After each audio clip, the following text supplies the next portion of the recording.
Now, welcome to another edition of News from Naboo with Thor's Lightning Takes. And let's get right to the news. Okay, we're going to start out with some Andor updates. We have the episode runtimes of all 12 episodes of Season 2, so we can actually figure out how late we're going to be up. It's going to be fun. Alright, for Arc 1, Episode 1 is 51 minutes, 2, 44 minutes, 3, 53 minutes, for a grand total of 148 minutes. So it's a little over 2 hours, all said and done. No credits. Pretty good. It's like a movie. Every week's going to be like a movie. It's going to be crazy. Crazy cool. Alright, Arc number 2, Episode 4 is 54 minutes, 5 is 54 minutes, and 6 is 54 minutes. Well, that one's 162 minutes. That, I believe, is the longest arc we're going to have. Should be longer. They can't be too long, It's late night. Yeah, probably worth it. Arc number 3, we have episode 7 at 44, 8 at 47, and 9 at 58. 149 minutes. Okay, it's closer to what the first arc was. Yes. It's a little shorter. A little shorter. Yeah, especially when you take out everything. About two. Again, they're all like movie length when you really think about it, because they're going to probably kind of flow together like a one episode. Because if you really look at the season 1 episodes, the arcs really kind of certainly have like a middle, beginning, and end episode. It would be kind of nice if Disney Plus accommodates the fact that they're putting out 3 at a time to maybe cut the previously on. They usually do, right? Sometimes? Sometimes. Yeah. When you watch something back to back, usually you don't get the previously on. We'll see. I think. All right, It'd be nice if they actually just released them earlier, too. That'd be cool. Yeah. Well, keep an eye out for that, though, for the first arc. Maybe. I wouldn't be surprised. Yeah. All right, in the last arc, Arc 4, Episode 10 is 48, 11 is 42, and 12 is 46. The shortest arc is the last one. By far. That's only 136 minutes. Yeah, so the short arc is going to be last, but this is good. This is telling us that they aren't doing the Mandalorian where I have to be about 30, 35 minutes. Yeah. They're going to just go with the time that they should have. I mean, from this, we can just assume they're precisely as long as they need to be. You're so lame. I know. I know, he says. You know it, too. You know it better than anybody how lame I can be. But like I said, it compares very well to Season 1, which is all good things. All good things. I mean, this doesn't really tell us how good the episodes are, but it at least tells us they're going to be nice and enjoyable length. Mm-hmm. Sit back and enjoy for multiple hours in a row. Multiple hours on a Tuesday evening. What else you got to do on a Tuesday? It would have been better if it was like maybe a Saturday evening. Friday night. I mean, what else do we do on a Friday night? Well, I work on Saturdays sometimes. I know. So. Yeah, we don't really go on a Friday nights when you got to get up at like 7 a.m. the next day. Yeah. And I get up with you, so. All right, let's move on to our next discussion piece. The Clone Wars star, Jim Cummings. Hondo. Yeah, he confirms he is returning as Hondo Ohnaka in an upcoming Star Wars project. How curious? Underworld? Is he in one of those, or are we talking something else here? Well, I've got some details that might make you rethink what you just said.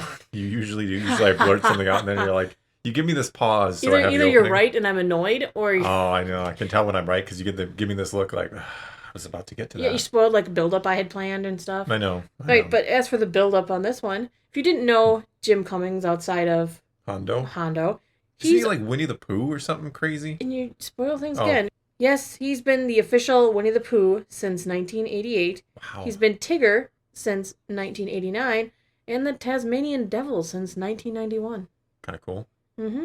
I can't hear him in either of those voices. Not that I like sit there and watch Winnie the Pooh all the time, but I do know how often do you watch Winnie the Pooh? I know. It's kind of a guilty pleasure of mine.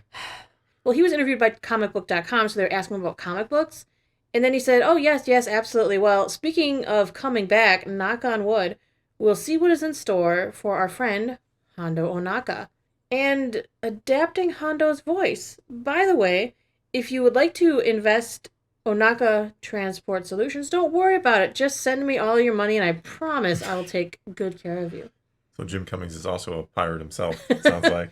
But more interestingly, later in this conversation that he was having with comicbook.com, he said, I did facial recognition for Hondo Ohnaka for an upcoming project, so stay tuned for that. Live action. Yes, because you don't do facial recognition for animation. Well, I mean, you kind of can. They did that for... It could be Mandalorian and Grogu. I think it's Mando and Grogu, right? I mean, everyone thought he was going to show up in Skeleton Crew. He is a pirate, after all. He is, yeah.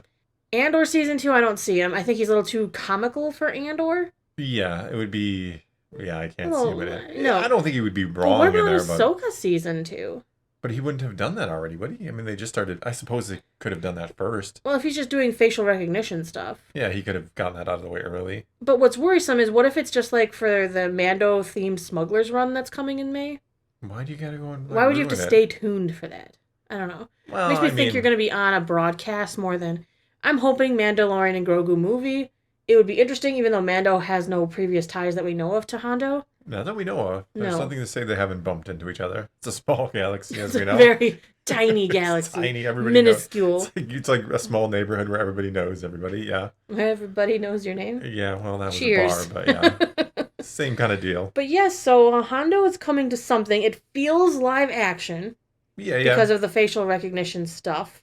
So I'm very interested to see where Hondo Ohnaka will pop up next. I hope in the Mando movie. That'd be cool. The character deserves a little more mainstream attention. He's fun. He's been around since Clone Wars. He is fun. The last thing I was going to touch on today is something more on the fun side of Star Wars. Hondo isn't on the fun side? I'm just saying more on the fun, frivolous He gets type more stuff. He gets funner as he goes along. Because back in the Clone Wars, he was actually pretty cutthroat. At the beginning. And then they're like, let's make Rebels, it a little more enjoyable. Yeah, Rebels, he's a little softer. He's a little more friendly-ish. Okay, Jabba. Okay, so the original 1977 version of Star Wars is going to be screened at the British Film Institute Festival. I like that you call it Star Wars. Well, because it is going to just be Star Wars. It is the first time in decades the original version will be shown to public, meaning that they actually preserved a copy of the on-film version in their Film National Archive. So at the film festival's opening night on June 12th, you can actually watch the 1977 cut of Star Wars because it's not easy to get a hold of. I would imagine that, yeah. Yes.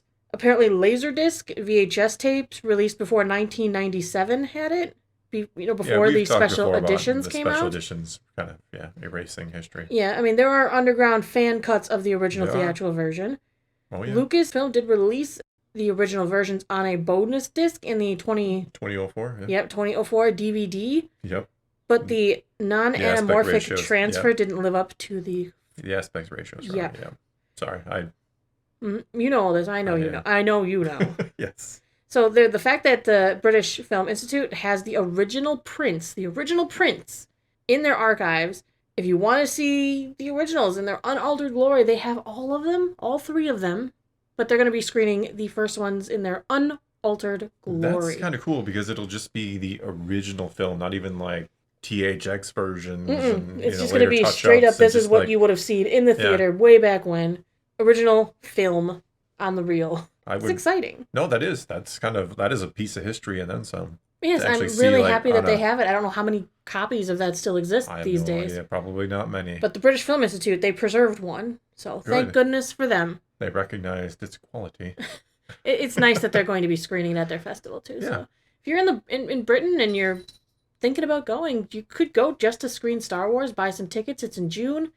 Yeah. I mean, if we were in England, I would be like, hey, you want to... I know you. I'm going to make you see Revenge of the Sith next month, so... Not really make you. You want to go too. I always make it sound like I'm forcing you to see Star Wars. Like a shotgun wedding. You have to. I don't have to force you to watch Star Wars. You're all good with that. Yeah. I mean, episode 1 with the hot Obi-Wan. Here we go again. And Darth Maul, because he was cool. Just cut out the pod racing scene. I can't believe you don't like the... It is too long. It's long, and for the record, it's not just me not liking pod racing. You don't like chase I don't scenes. like chase scenes. I don't like car racing in movies. Boring. I find it too unrealistic. What's unrealistic about every chase scene in every chase scene in history? Ever? Like, here, you can drive a car, so just drive it like you're a professional driver down this road filled with people. It's fine. It's fine. No, I find chase scenes to be unbelievable and just... That's where you draw the line. You love horror movies. Those are... Yeah, because those ones are designed for me to suspend my disbelief. Well, in a sense. So are chase scenes. I'll never forget, like, what is the chase scene in Taken 3, where Liam Neeson has, like, his daughter drive the car. He's like, just drive, and he's got her, like, driving, and she's driving like a professional. I'm like, this isn't... No. I just don't care for chase scenes in cars. I think the pod racing scene is a little different because, I don't know. It's so cool in the theater. I can't watch Fast and Furious. It's too much car. Well, Fast and Furious is... I don't even know what... That isn't even, like... They're not even asking you to suspend your disbelief. They've gone beyond that. There's no belief in anything whatsoever when you're watching it. They don't even, like, there's submarines, and they're, like, jumping from building to building. You're like, what is going on right now? You can drive a car, you can drive a tank. Jeez. I don't know. No, I think you're right. I think there have been tanks in there now. There have been. I don't know. I've seen the trailers. I've seen the trailers. I haven't seen like the last 2 or 3. I kind of just was like, yep, it's all about family. It's all about family and cars that can do anything. Yes. It makes me wonder if I could drive stick, I could drive a tank. I don't know how you drive a tank. I don't know that you need to know how to drive manual transmission. I don't know. Everyone in the Fast and Furious movie has manual cars, and I don't drive manual cars. I prefer manual transmission. I don't care. I know you don't. You don't even want to try to learn. Driving on regular roads back and forth to work, what's the point of adding in manual transmission? There's none. It's not as tedious, and once you get used to it, you just enjoy it. Yeah, but it's just like, eh. Yeah, I guess. It's just an opportunity for me to damage the car more. See, this I agree with. So I don't have a problem with. I have no problem with the stick and people who want to drive stick. I'm just saying it's not for me. No. Because I would just wreck the car. Yep, I can't. I'm not going to argue against that. In the process of learning how to do it correctly, the car would be damaged. I've attempted to kind of explain it to you. And you've explained it to me, but you haven't actually taught me how. No, because you're like, it's stupid, and then you have no interest in it. I have no interest, because I'm not going to buy a car that does it. And you don't currently have a car. I don't currently have one, If you had one, then you'd probably have to teach me so that I knew how to drive it. I will again. That's the hope and plan. All right, we were way off topic because we were talking about cars instead of... teaching you how to drive a stick. Oh, God. I had to go so glad there. you can drive your own stick. You went there. I'll be surprised if this doesn't get edited out. No, it's staying now. It's one of those things where they have to make it to the end of a already lengthy video. In the comments, everyone should just... your thing is, I can drive stick. That's what you should just... Yes. Nothing else. Why do you... I'm leaving this in too. It's all staying. All of it. We'll wrap this up. I feel bad for everybody listening at this point. All right. That's all we got for you this time.